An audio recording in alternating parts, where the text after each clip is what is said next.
It's 2026, and your paycheck lands like a life raft. Before you sit up, your phone is in your hand.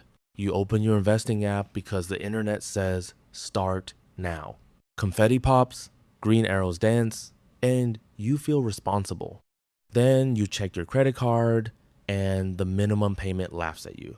In 10 minutes, you feel rich, broke, confused. That whiplash is the modern beginner investor experience. And it's why people invest for years and still don't gain options. Let me show you 3 outcomes that all start in the same place. 0. Outcome 1 is Warren at 40. Normal income, no inheritance, 5 years of minimum payments. He starts investing anyway, but he keeps it boring and automatic. He kills the worst debt, builds a buffer, then invests harder. 14 years later, at 54, he has about $760,000 in broad index funds. Not because he found a magic stock, because he stopped interrupting compounding with bad timing. Outcome 2 is Maya, 38, a retail manager starting with 0 and stress. She's paycheck to paycheck, but she follows a sequence. By 49, she's built roughly $412,000 invested, and retirement in her late 50 seconds looks real. Outcome 3 is Derek, who earned well in his 30 seconds and tried to be smart. He chased hot tech, traded options, and checked his portfolio like a heartbeat. In the bull run, he looked brilliant, and people copied him. But the behavior never stabilized, and every swing reset him. By 41, he had less invested than Maya, even though he made more money. Same country, same decade, wildly different freedom. Starting from $0 in 2026, which path are you choosing with your next dollar? This is not a pick better investments problem. It's an order problem. You're filling a bucket while another leaks under the table. And the money world loves it because confusion pays. I'm Warren, and I care less about what you buy and more about what your next dollar does first. Quick note, this is education and entertainment, not personal financial advice. For personal decisions, talk to a qualified professional. Now, the 2026 reality nobody puts in beginner videos, we're not in the money is free era. Credit card rates have been above 20% recently, per Federal Reserve data. That means debt isn't a nuisance, it's an active predator. Housing is expensive, jobs are jumpy, and AI is reshaping which skills pay. That combo makes just invest no matter what dangerous for beginners. Compounding works only when you don't force sell the seed. Here's the framework that keeps you out of the beginner trap. I call it the 3-bucket order. Bucket 1 is debt, the leaking bucket. Bucket 2 is cash reserves, the foundation bucket. Bucket 3 is investments, the engine bucket.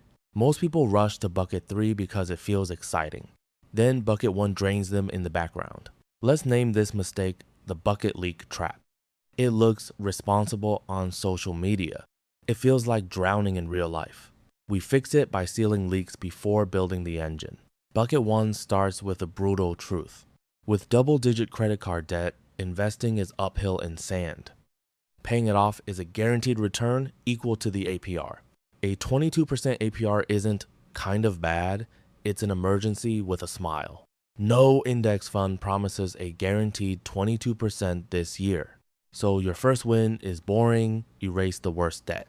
Debt isn't only math, it's a leash. When you owe money, you say yes to jobs you hate. You stay quiet in negotiations because the balance talks louder. Clearing consumer debt is a mental unlock for offense. Here's the method that works for most people. The avalanche. List every debt and sort by interest rate, highest to lowest. Pay minimums, then attack the highest rate like it's on fire. Do it with a temporary downgrade, not a permanent sad life. Cancel the forgotten subscriptions, sell the unused stuff, and pause the upgrades. You don't need discipline forever. You need a season of focus. Every month you delay, interest charges rent on your future. In a year, that focus can wipe out balances that haunted you for 5. When the balance hits 0, your confidence changes instantly. That's when people switch jobs, ask for raises, take smart risks. Bucket 2 feels inefficient, but it makes you powerful. This is your emergency fund, your margin. Cash is not there to beat inflation. Cash is there to stop emergencies from turning into high-interest debt. If you invest every spare dollar, life forces you to sell at the worst time. That's how people lose twice. They lose money and they lose momentum. The Federal Reserve uses a simple stress test, a surprise $400 expense. In its surveys, many adults still say they couldn't cover that with cash alone. That is what living without margin looks like. Your goal is to never be one broken tire away from a spiral again. Start with a starter buffer if you're at zero. Think $500 to $1,000, enough to keep small chaos from becoming debt. Then calculate your bare bones monthly survival number. Housing, food, utilities, minimum transport, minimum debt payments. Multiply by 3 for a baseline emergency fund. If your income is unstable, stretch towards 6 to 12 months. Keep it liquid in a high-yield savings account or money market account. Automate deposits until it's full. Then, treat it like a fire extinguisher behind glass. You don't dip into it for deals, you use it for real emergencies. The side effect is huge. You stop panic decisions because you have time. Bucket 3 is where investing finally does its real job. Your goal is reliable ownership, not constant prediction. This is where beginners get seduced by genius behavior. Someone says concentration builds wealth, and suddenly you're betting rent on one ticker. That's not strategy, that's adrenaline. SPIVA scorecards show most active managers don't beat broad indexes over long periods.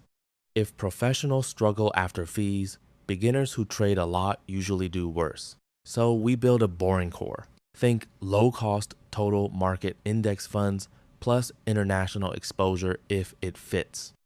Set automatic contributions on a schedule and stop checking it daily. That's dollar cost averaging, and it stops you timing the market with feelings. Now, if you need a little action, give yourself a small sandbox. I like a core plus satellite approach. Roughly 90% in the boring core and up to 10% in fun money. If you have a gambling personality, make that fun money zero and sleep better. The point is to protect the plan from your worst day, not optimize your best day. One more beginner landmine. You contributed, so you think you're invested. In many retirement accounts, you still have to choose what the money is invested in. For beginners, a target date fund can be a simple default while you learn. Simple is a feature when you're building consistency. Now the boring part that changes results. Account order. Taxes are a leak that grows silently over decades. Two people can buy the same fund and get different outcomes depending on the account type. If your employer offers a retirement plan with a match, grab the full match first. Investor.gov calls the match free money, and it's hard to beat free.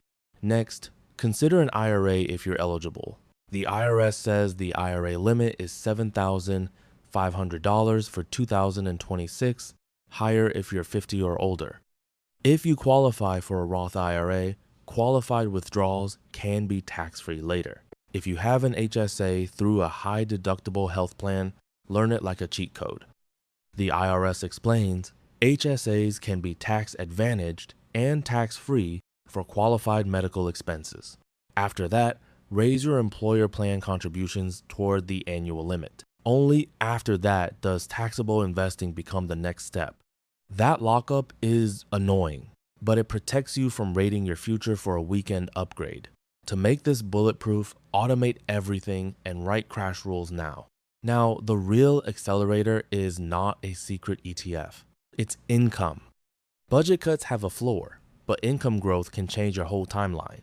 In 2026, one high leverage skill can beat any shortcut trade you're tempted by. You don't get wealthy by being exciting, you get wealthy by being consistent. The next time you get paid, ask the only question that matters. What should this next dollar do first?